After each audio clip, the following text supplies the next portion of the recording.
Okay,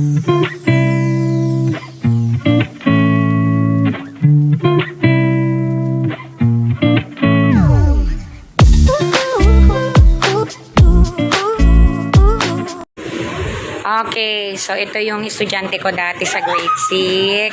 Uy, Umbil, sige na.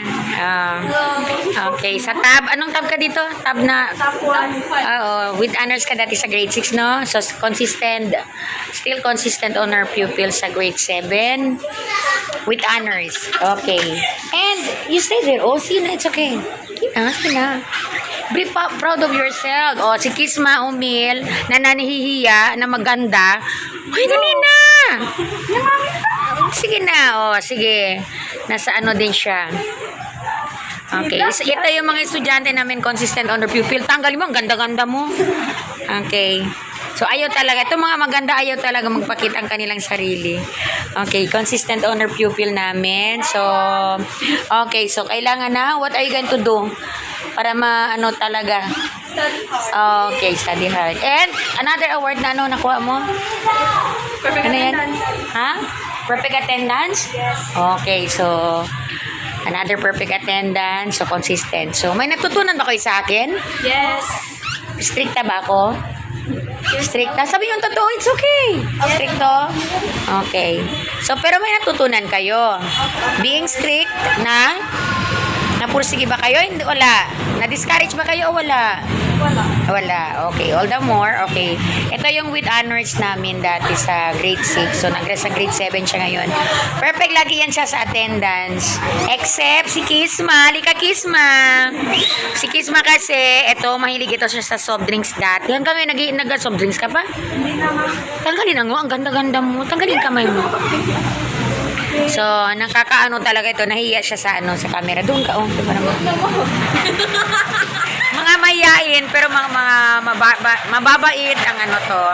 So, ibig sabihin ng pag bumabalik sa school, ano ba ang ibig sabihin nito, Kisma? Nagpapasalamat kay teacher? Yes. So, ang pagiging stricta ni teacher, nakakasama ba sa inyo? Hindi. Hindi ko. Hindi. Okay, doon ka magsabi na hindi. Nakakasama ba yung pagka-stricta ni Teacher Riza? Hindi. All the more, nagsikap kayo, no? Okay, very good. Congratulations! So, wala pa si teacher ngayon sahod. Balik na lang, ha? Hindi ka nakasali pala sa ano nila last time, no? Yung nag-blowout ako kay nila Jasmine. Napunta pala sila Jasmine dito sa akin. So, sabay na lang kayo, ha? Okay. Ganito kasi ang ginagawa ko sa mga estudyante ko para maging motivated, nagbibigay ng blowout. So, wala ka last time. So, sige na, mag-bye-bye, ano? Bye-bye. What will you say? Thank you. Okay. So, another, with high honors ka ngayon. Okay, very good. With, si Michelle is with high honors. Patingin daw, ano yung mo, grade mo sa science? Ala, very good. Okay, kasi another, ito yung mga estudyante sa Recodo Elementary School na bumabalik. Ano mo to, bilang pasasalamat? Okay, very good. O, tingnan nyo. So, ang ibig sabihin lang, ang disiplina ni Teacher Risa ay, maganda. So, kaya, bumabalik. Okay, I will give you your blowout pagbalik na lang, ha? Magkasabay kayo yung mga mga classmates nyo, ha? Okay, ganito ako. Pag meron talagang nagtatap estudyante ko, kahit doon na sa grade 7 o anuman, meron talagang kay teacher. So, I'll just message you kung kailan yung ni teacher blowout sa inyo, ha? So, congratulations! Uy, wala ba kayong mga palakpakan dyan, girls? Oh, gayahin nyo sila, ha? Gayahin nyo. Okay. Si Michelle Catilo is one of our with honors during grade 6 and now with highest honor in grade 7. Club naman dyan. Okay, congrats, kuya. Estudyante namin na napakagaling. Hi. Naka yung blowout. Yo, grade 6 ngayon. Anong promise nyo kay teacher?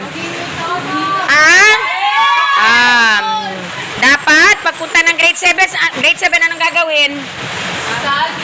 Study. Okay. Okay, expect ko yan na pagbalik, meron din kayo nagdadala ng certificate. Okay.